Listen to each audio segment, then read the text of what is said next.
Welcome to What Do You Want to Do, the show that will hopefully help you figure out what you want to do in life or reconnect you to what you love doing. Each show has a guest who is doing what they want to do, whether it's in their career or in addition to their regular job.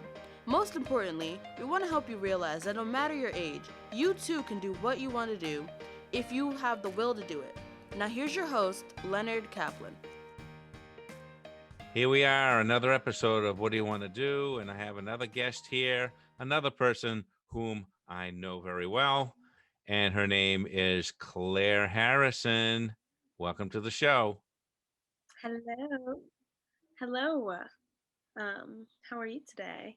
I'm great. Now, Claire used to work with me at our studio at the Medford Vocational Technical High School, the Media Tech class. And she helped kids edit. She helped me a lot, did a little bit of everything in the studio, and I miss having her around.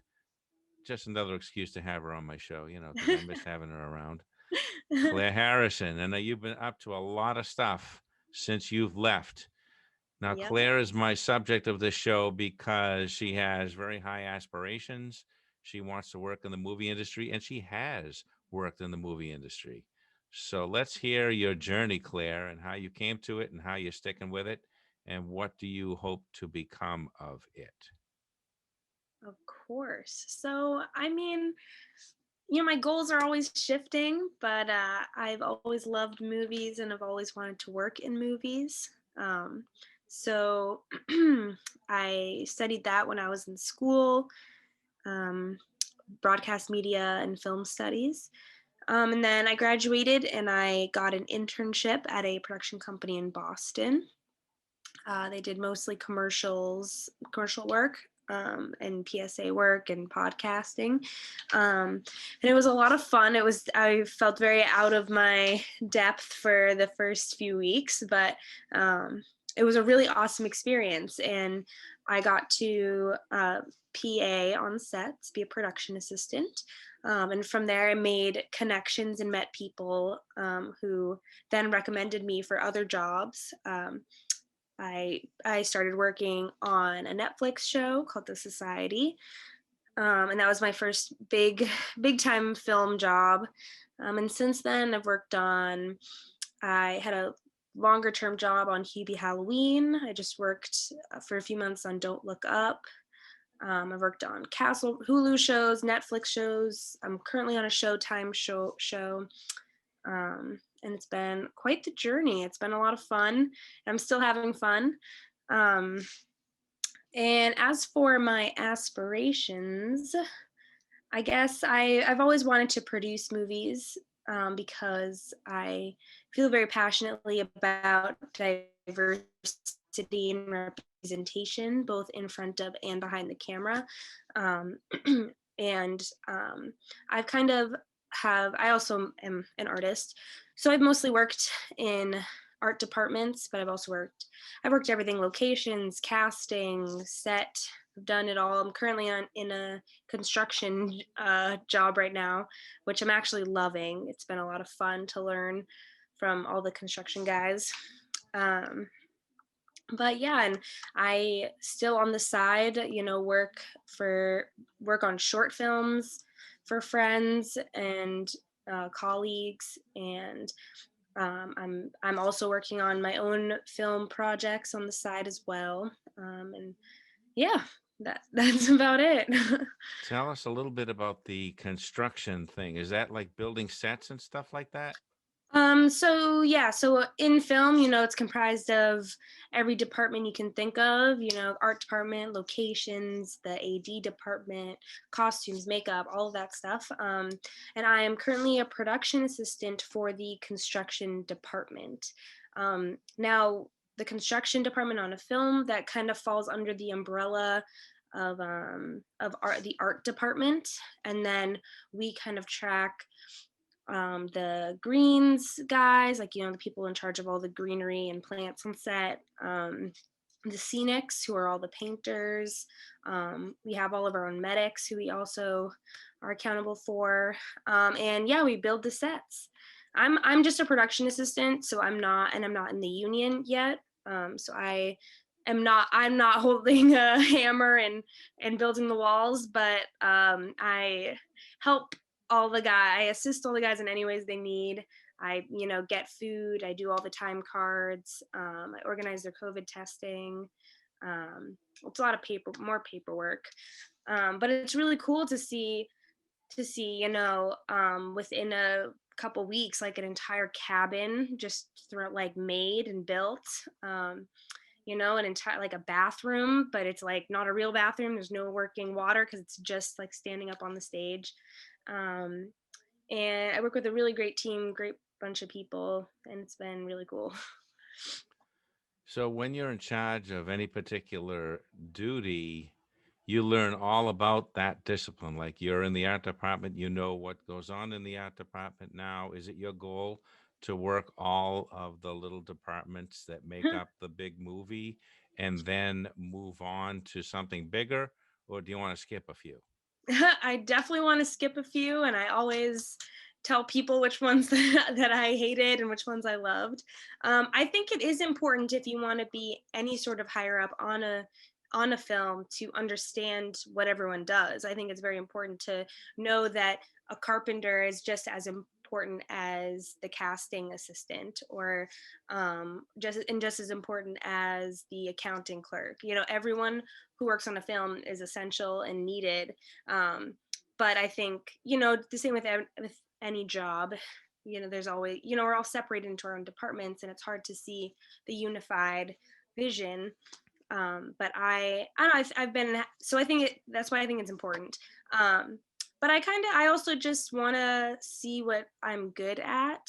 I know, like I said, I've always wanted to work in film, but sometimes, you're always trying to find what you're good at or what you really like, and there's always stuff out there to learn. I know that I did the art department forever because I loved it and I was good at it. And so then I took a break to try out locations because that's a job that I knew nothing about, and didn't even know existed until I started working in film. And that job, and I worked that on two major projects. And I realized I hated it. It just wasn't for me. It was a lot of, it's just like, it was just not for me. It's an important job, it's essential. I met some great people. I actually met my best friend and current roommate while working that job. Um, but yeah, it wasn't for me. So then I tried casting, which is, another way I kind of saw, to reach my goal of diversifying the film industry workforce. But I had kind of a bad experience with that job. It wasn't necessarily a bad job. I just worked with a really bad team, not a great boss. And it just kind of, wasn't, once again, wasn't for me. And I'm in construction and I'm loving it and it's great. And it's very similar to the art department. We work very close with art. And I'm going to stick with this for a while. I already have another job lined up with construction, after this job ends. And I'm going to see where that takes me. I love that you said that certain jobs are not from certain people and that there are bad experiences because a lot of people think there's a magic to film, which there somewhat is, but it's important for people to remember that these are real jobs behind the scenes. You can have good bosses and good teams and bad teams within the movie industry. And Hmm. I think that's a big thing. People don't think that happens. Yeah. And I mean, and I know myself, I was kind of in this very bad situation because it was a very, very big movie that I was working on. And so I put a lot of pressure on myself, and then there were a lot of outside pressures. And it's kind of hard to even realize that you're in a bad situation, because it's like, it's my dream job. I'm working with the cast, I'm working with famous people, I'm making a movie. And it's hard to even kind of get past that. Um, but now that I did get past it, and it wasn't great for me, and now I'm in a position where my bosses are wonderful and everyone I work with is wonderful. And yeah. It goes back to what I always say, you don't know what you want until you know what you don't want. Absolutely, exactly. That just summarized everything I just said. It's an amazing thing, and a lot of people never realize that, you know. And you're doing all that stuff at just the right stage in your career, because when you're a producer, and I say when because I believe in you, you're gonna know how every part of a movie works, and you're gonna know what to expect, and you're gonna be an awesome boss. Oh, thank you. I hope so.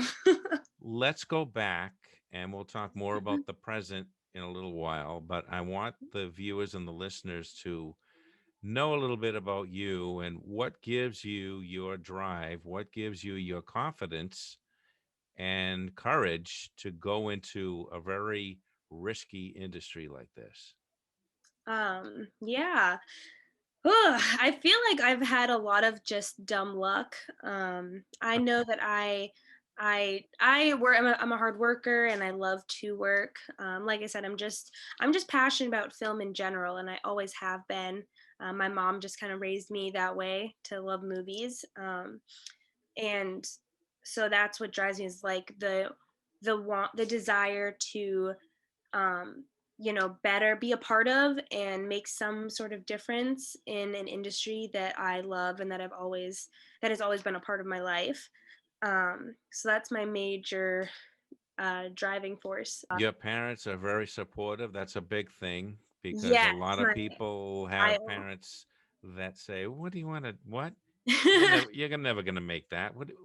Who do you think you are?" Things like that, horrible things that some parents will say hmm because they want security for their child. Yeah, yeah. I owe so much to my parents. They for a while I was doing this without a car, without a license or a car, and my dad would drive me out for like a 3:30 a.m. call, an hour drive to get to a location. And then I'd have to, on set find someone who would drive me to a train station so I could take a train home. Um like I owe so much to them, but there is absolutely a risk factor. My mom kind of made sure I was clear about that going in. It's an industry where you're freelance. You have to go out and get jobs because films only last for a couple weeks, a couple months, a couple days at a time. As soon as it's over, you have to find the next thing. And there's so much risk to that. Um, you kind of have to be networking. You have to keep connections and talk to people, and show that you're hard work. Constantly prove yourself. I wouldn't say prove yourself, but like you just have to work hard and have common sense. There's a risk, and I found that out my first year doing taxes because I had like a million W-2s and 1099s because even I work for like one commercial and one production company one day and then a TV show for another day. So there's a big risk, and you have to have a support system, I think, especially when you're starting out, whether it be your family or friends. And I know I've helped a lot of people get jobs and been their support when they haven't been able to have that kind of it's hard. Like I said, it's a very hard industry. um, but I think anyone can do it, and if it's something you're interested in, I would just go for it. Like I just went for it, and I am working my dream. I'm on my way to my dream career. So Have you given yourself, now you're still very young with all your experience, have you given yourself an age limit to say, okay, if I don't make it by this age, I'm gonna maybe amend my goal? well, my overall kind of goal is to eventually teach. I think I've always wanted to be a teacher, and I think it'd be something I'm good at and that I would enjoy. So that has always been my end goal. Um, and I actually just reapplied to graduate school. You wrote me a lovely, wonderful letter of recommendation. Well Waiting to hear deserved. back, and there's a couple more programs I may apply to. Um, but I want to get my master's, maybe, and then maybe a PhD so that I can eventually teach film at a collegiate level. Because, like I said, my overall life goal was always to influence the movie industry in a positive way, and I think started, getting people involved at a people who are interested in college, I think, need that sort of mentor. All my film professors did not work in the industry at all. It was a lot of film theory. It wasn't a lot of practical stuff. I didn't really know anything about having to network and how to get jobs, and even resume building is totally different in the film world than it is in like corporate world. Um, and I just know I want to be that sort of mentor for people who want to do that. Um, because like I said, I consider myself lucky that I'm able to. I feel like I've had a lot of luck to get to the point where I am, um, and so I want to get other people to where I am too. That's great. I know what that feels like. I really do.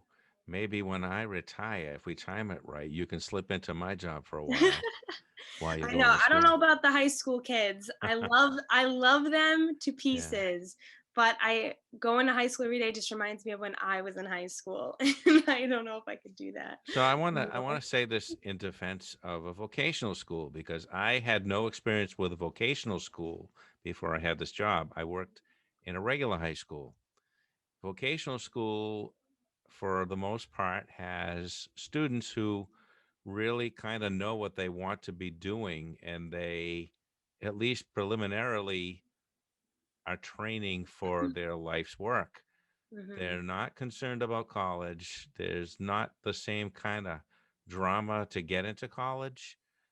And I don't know. I mean, you had the experience, you worked with me for a while. Didn't you find a little bit of a difference between vocational kids and kids from the mainstream high school? Hmm.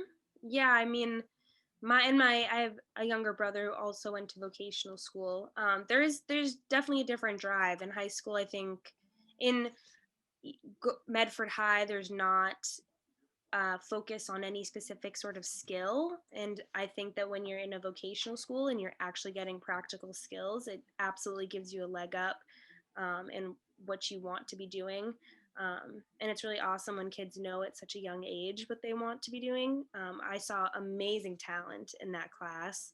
Um, and and they're just every day honing their skills at such an early age that um, like you're gonna I have such high hopes, and um they have a leg up, and I think um we'll be successful.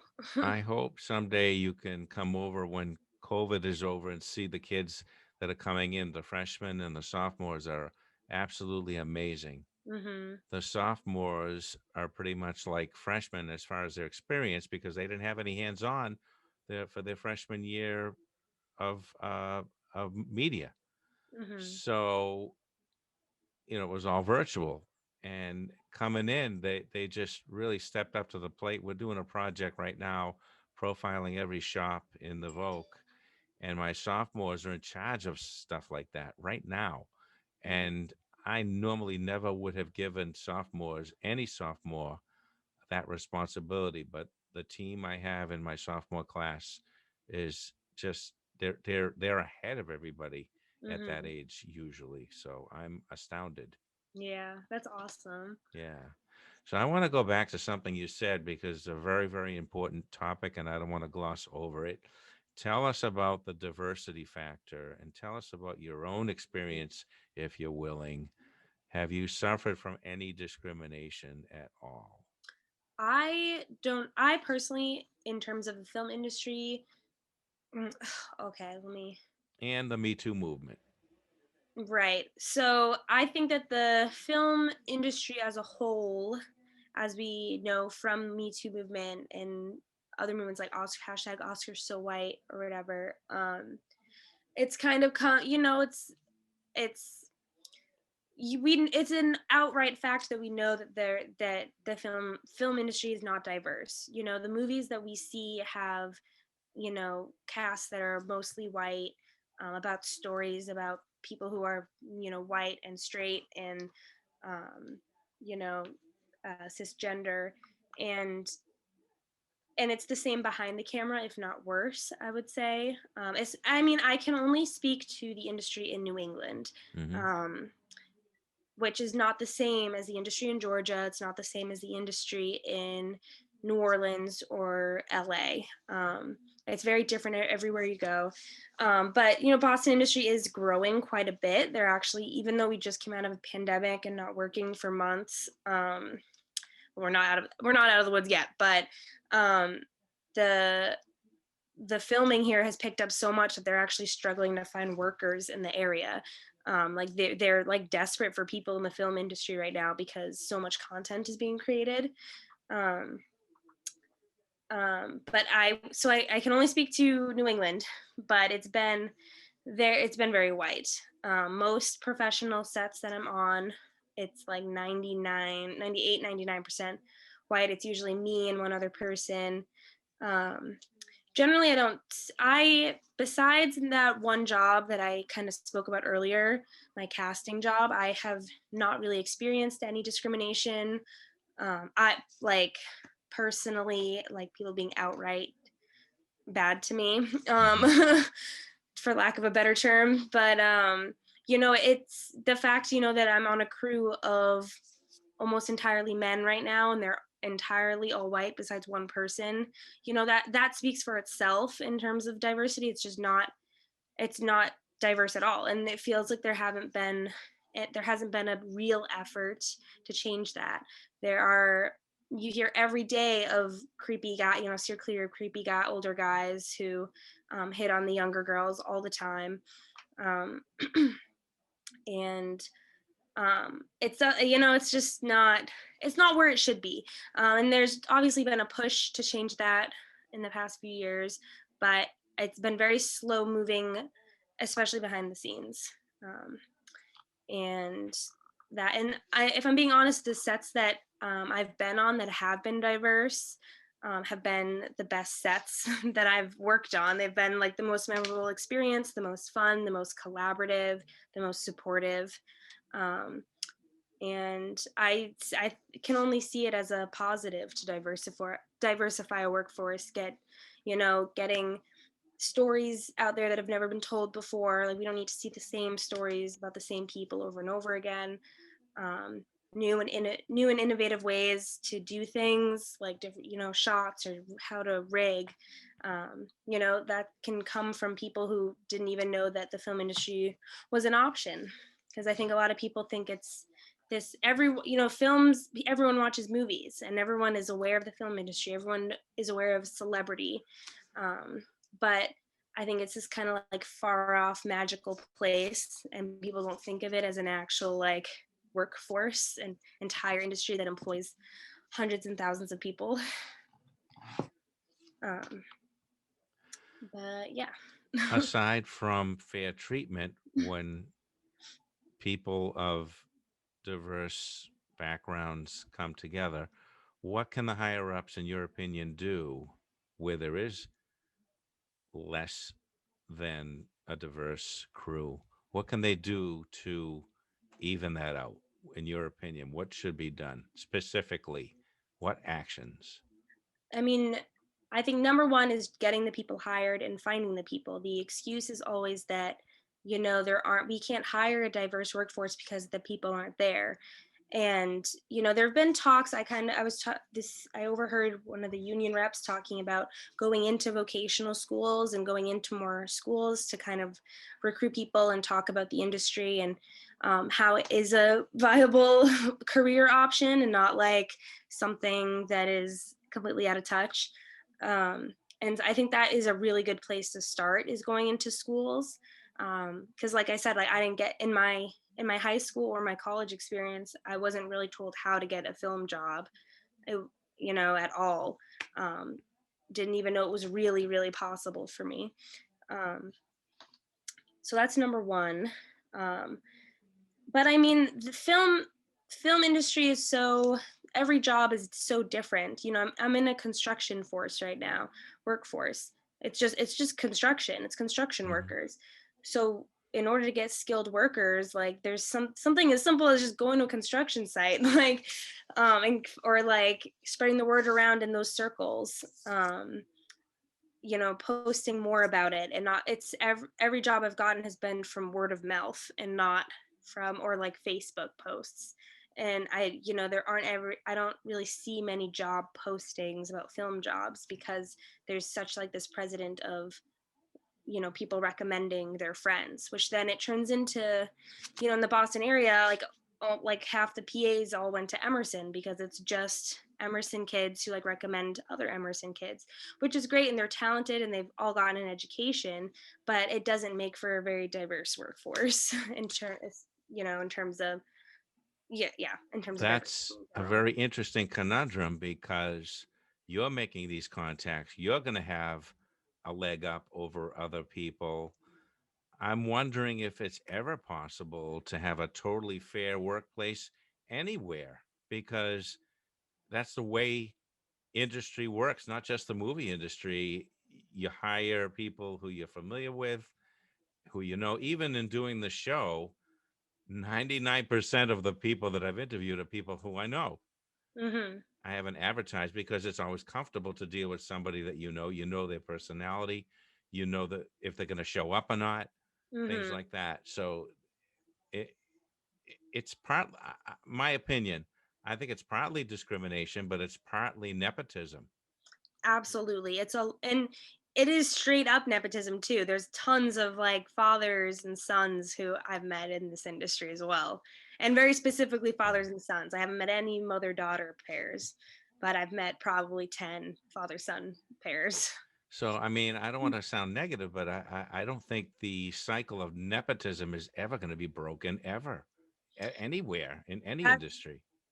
that's true, but I have found my way into this industry, and I personally have made it my goal to like my personal goal to diversify the people, like to work in diverse environments and to help people of color and people from different socioeconomic backgrounds and everything get jobs and get go to know about workshops and know about the different things they can do to get into the industry. I meet up with people aspiring PA women all the time.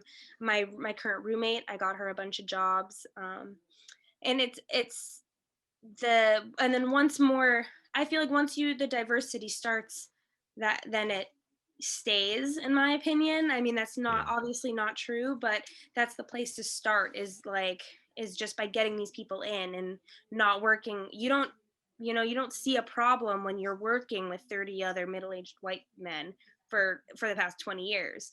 But then once you are starting to be introduced to people and then you recommend those people, I don't know. I think that it's true. Nepotism will never be broken. My first job was because my mom got me a job, um, but Nothing wrong with that. You have to use any tool at your disposal. That's exactly. what you have to do is, But you got to think of it. You got to think of it in a positive way, and not that the cycle will never be broken. But there's a possibility that it could be bent at least. just playing devil's advocate. That's the way I do interviews. So, you know, everything can't be rosy. That's true. Let's go on now. The type of material that you like to work with when you are a producer, what Hmm. kind of stuff do you, first of all, do you write scripts? Do you come up with storylines, things like that? Yes, I do. I will say I shied away from it for a while, but I've written quite a few, and I'm currently writing a couple.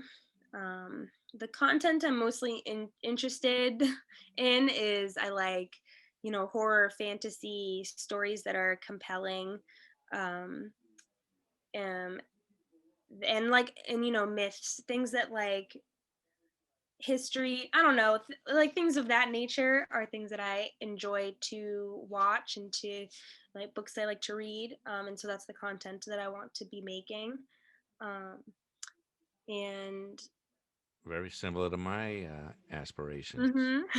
As you know, I've been writing a sci fi novel for the past 12 years. Mhm. And I've been doing a lot of writing this week. And I don't even understand myself because, like you, I like history as well.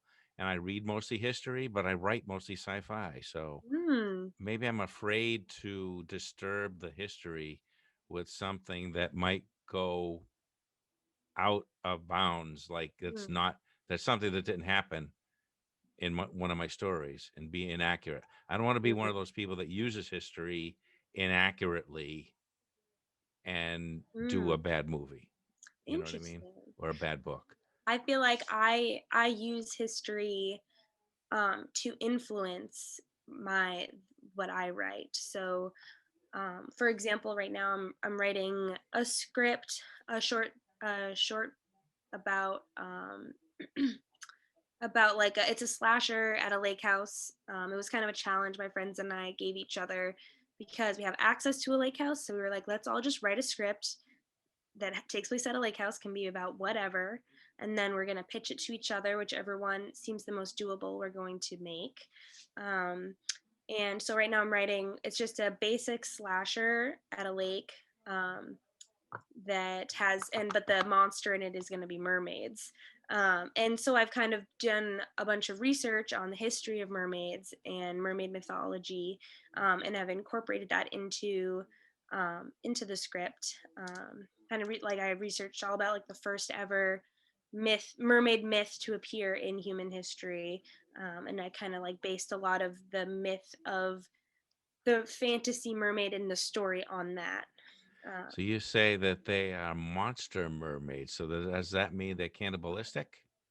Well, it's a work in progress, but yes. I have about I've like I guess I'm like two drafts in out of what will probably be like seven drafts is what I'm aiming for. Lucky seven. Um, but yeah, as of right now, it's just supposed to be a very like 70s and 90s influenced slasher, like straightforward people at a lake and they break the rules of the lake and then um they're killed by evil mermaids. So have you taken any screenwriting classes? I did in college, and absolutely loved it. Wrote a really great script about pirates that I still talk about. um, I think it's important to take as many screenwriting. I've only taken a couple, but they've been great because it gives you you're able to kind of make deadlines to write things, kind of be introduced to different writing styles, get really great feedback for what you're writing. um, I would highly recommend script writing classes to anyone who's I even interested in agree writing. because I took the Emerson screenwriting program, graduate program. I have a graduate certificate in screenwriting, and it was a good move, because I teach a little bit of that in my classes now for those who are interested. And again, in a vocational school, you don't get too many people who are really interested in writing. Not to stereotype, but this is just my observation. One of my students among uh, my sophomores, juniors, and seniors, just one, is really into screenwriting, and that's okay because my classes are small enough. I can tailor an assignment to individuals, you know. Hmm. So that's what I give to this person. Hmm. I found that so awesome. That was my favorite part about being there was kind of giving students specific jobs that they are Yeah, interested in. yeah, and it's even better now. Well, I think the novelty, we're kind of in a September period in April because we just came back in person from the COVID Right. isolation. And it wasn't really too fun, for any of the vocational kids, not to be able to do hands on and everything like Hmm. that.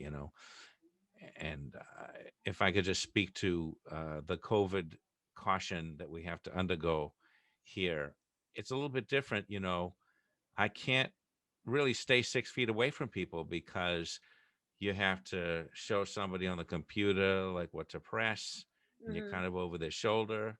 And we are careful with our microphones, though. Nobody's wearing lavs, nobody's wearing stick mics because those are contagions. We're Hmm. using a shotgun mic. We got this brand new $500 shotgun mic, Hmm. and it's really amazing. It has a really far reach. Hmm. Uh, so that's what's been going on since you've been gone. But I'm veering away from you now. I don't want to lose my focus here. So I love that you're pursuing the dream. You have, I think, more experience than other people your age in the industry already, and you're producing your own short films. Have you entered any contests, or do you plan on doing that? And what do you think about directing? I haven't asked you anything about that. Um, so I personally have not entered anything into contests. A short that I was an art director on was in quite a few festivals this past year. Um, and I have been produced. I actually just worked on a short this past weekend that I produced. Um, so, but yeah, that's definitely in the future. I want to kind of get more into presenting my work instead of kind of keeping it to myself. That's always it's the eternal artist struggle is True. like putting that out there. But yeah, I only really have experience with directing theater, and I have never directed film, but I am very much interested. Um, my friends and I, when we were talking about our next big project with the lake house, I was they asked me if I would direct the next one. And so I will be, hopefully, fingers crossed, we haven't finalized anything, but be directing this summer, whether my script gets picked or not. Um, but yeah, I'm really interested to see how it goes. It was never my first option. I think to be a director, you really have to be in every, you have to have, I think of it as having like tabs open in your head. You have to have all the tabs open in your head. You have to be thinking about grips. You have to be thinking about lighting. You have to be thinking about the sets. You have to be thinking about the acting, the script. And it's a lot. And I definitely want to try it, but I don't know if I would necessarily be good at it yet. Um, but the only way to get better at anything is to practice. Exactly. Yeah, I'm looking forward to it. So these little films maybe are a good chance to practice. Yeah. Okay, let's talk about the place where you want to end up producing. More than just Hollywood offers great movie making. Hmm. I happen to know that from a friend of mine that Tallahassee, Florida is a movie making center. Atlanta is sometimes a movie making center, and even Nashville and Boston. Hmm. So, would you absolutely have to be in Hollywood, or would you accept positions in other movie making hubs? Yeah. So, yeah, there are so many hubs, and Boston is definitely an up and comer for sure. Um, it's essentially because of this kind of film tax incentive that sometimes gets voted on, where taxes are just won't apply to a film. So it draws the industry to the state because you don't have to pay tax on that stapler, on the 50 staplers you just bought for the office. Um, and so that's kind of been the draw. I think there's like we were 2020 was set to be the biggest year for Boston. Hmm. Obviously that didn't happen. And it's picking up again. But and it's relatively big, I would say. I think the biggest year we've had was like 6 or 7 features ish. But that's compared to like Atlanta that has like 20 to 30 a year, or LA is exponentially bigger. That's a city literally built for filmmaking. Um, but yeah, Atlanta, New Orleans, Chicago used to be, not so much anymore. Um, I feel like when I was in high school, I was very like California or bust. Like I really was like, I need to go to LA. I want to make movies. But that was kind of before I realized how big of the industry, how the industry works here. It's small, but it's still pretty awesome. Like I've got like my first major job, I got to work with with Adam Sandler and on a very big Netflix movie. Um, and I feel like I may want to end up in New England, but as I kind of touched upon a lot before, is I have a very big issue with the diversity here. And sometimes, I try my hardest, but, sometimes it's just uncomfortable to work in an entirely white workforce. And so I definitely want to check out other industry, under other hubs that are, Atlanta is super diverse. And even LA is much better. Um, but yeah, I want to try anything. I want to travel. The goal is always to travel for work. So we'll see where that takes me. That's great. Well, I want to thank you, Claire, for joining me here and taking the time out. I'm sure Oh, you must thank you. be. Did you work today? It's Patriots Day here right now. I did work today, but I only had to work until around 4:30.